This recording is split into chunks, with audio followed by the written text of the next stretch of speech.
Les habitants de la capitale ukrainienne se sont réveillés au bruit des sirènes d'alerte aérienne. Ce jeudi à l'aube, la Russie a décidé de lancer une offensive militaire sur l'Ukraine au nom de la défense des républiques sécessionnistes pro-russes de l'est du pays. Peu après l'annonce surprise de Vladimir Poutine, une série d'explosions ont été entendues à Kiev, à Odessa, à Kharkiv, la deuxième ville du pays, et à Kramatorsk, qui sert de quartier général à l'armée ukrainienne.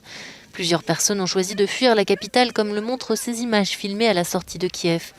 Le président ukrainien a proclamé la loi martiale dans tout le pays et a appelé les habitants à ne pas paniquer. Il souhaite sur le plan international la création d'une coalition anti-Poutine pour contraindre la Russie à la paix. J'ai parlé avec Biden, Johnson, Charles Michel, Douda, Noseda. Nous commençons la création de la coalition anti-Poutine.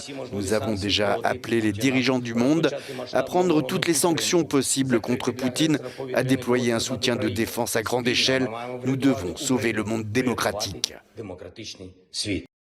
Anticipant la condamnation internationale et les mesures de sanctions, Vladimir Poutine a lancé un avertissement sévère aux pays qui tenteraient d'interférer avec la Russie. Il a aussi expliqué que cette opération militaire spéciale était nécessaire pour protéger les civils dans l'est de l'Ukraine. Il était impossible de tolérer cela plus longtemps. Il fallait arrêter immédiatement ce cauchemar, le génocide de millions de personnes vivant là-bas qui ne peuvent compter que sur la Russie. Ils ne comptent que sur nous. Ces aspirations exactes, les sentiments et la douleur des gens ont été le principal motif qui nous a poussés à prendre la décision de reconnaître les républiques populaires du Donbass. Selon la présidence ukrainienne, 40 soldats et une dizaine de civils ukrainiens auraient été tués dans les premières heures des affrontements.